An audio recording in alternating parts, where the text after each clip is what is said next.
তুমি কি ঠিক আছো মোমো? ভয় পাওনি তো দাদু ভাই?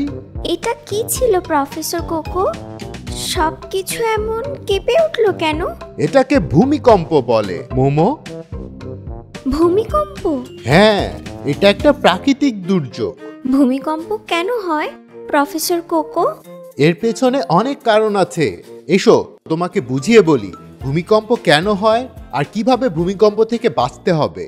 পৃথিবীর ওপরের অংশটা ঠিক যেন একটা বিশাল জিগসো পাজল।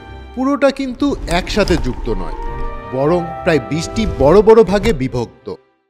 এই ভাগগুলোকেই বলে টেকটনিক প্লেট। এরা খুব ধীরে ধীরে নড়ে, তাই আমরা টের পাই না।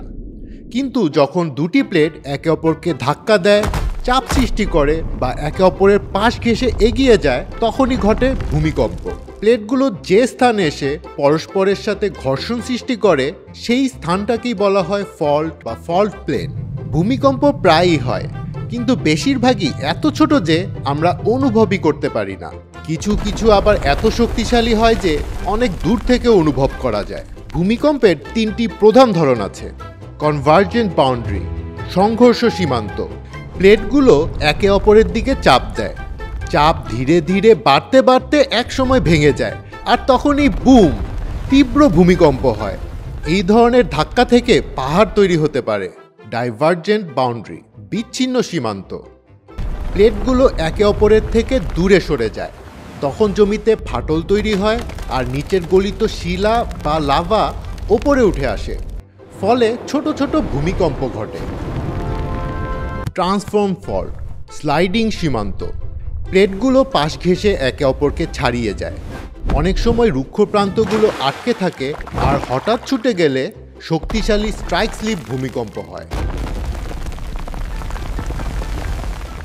মাটির নিচে যেখানে প্রথম পাথর ভেঙে যায়, সেটাই হলো হাইপোসেন্টার বা ফোকাস।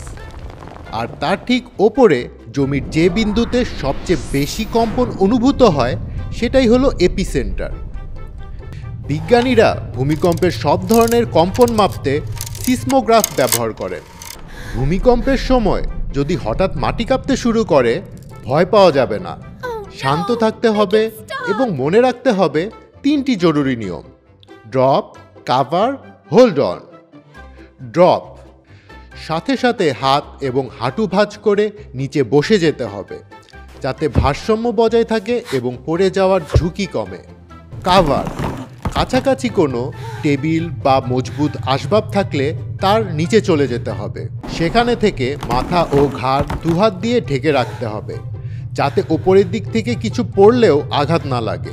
হোল্ড অন, আসবাবটি নড়ে গেলেও বা কেঁপে উঠলেও সেটি ধরে রাখতে হবে এবং কম্পন পুরোপুরি না থামা পর্যন্ত সেই অবস্থাতেই থাকতে হবে।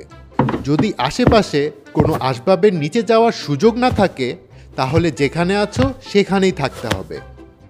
ভূমিকম্পের পরে কম্পন থামলে আগে নিজে ঠিক আছো কিনা দেখবে, তারপর খেয়াল করবে কাছের মানুষদের সাহায্য লাগছে কিনা, ঘরবাড়ি নিরাপদ আছে কিনা দেখে নেবে। আর একটা বিষয়, ভূমিকম্পের পর আফটার শক আসতে পারে, তাই সতর্ক থাকবে। ড্রপ, কাভার আর হোল্ড অন আমার একদম মনে থাকবে। মনে রেখো বন্ধুরা, যে কোনো অদ্ভুত পরিস্থিতিতে ভয় না পেয়ে মাথা ঠান্ডা রেখে জেনে শুনে সিদ্ধান্ত নিলে সব কিছুই সহজ হয়ে যায়। আবার দেখা হবে নতুন কৌতূহল নিয়ে।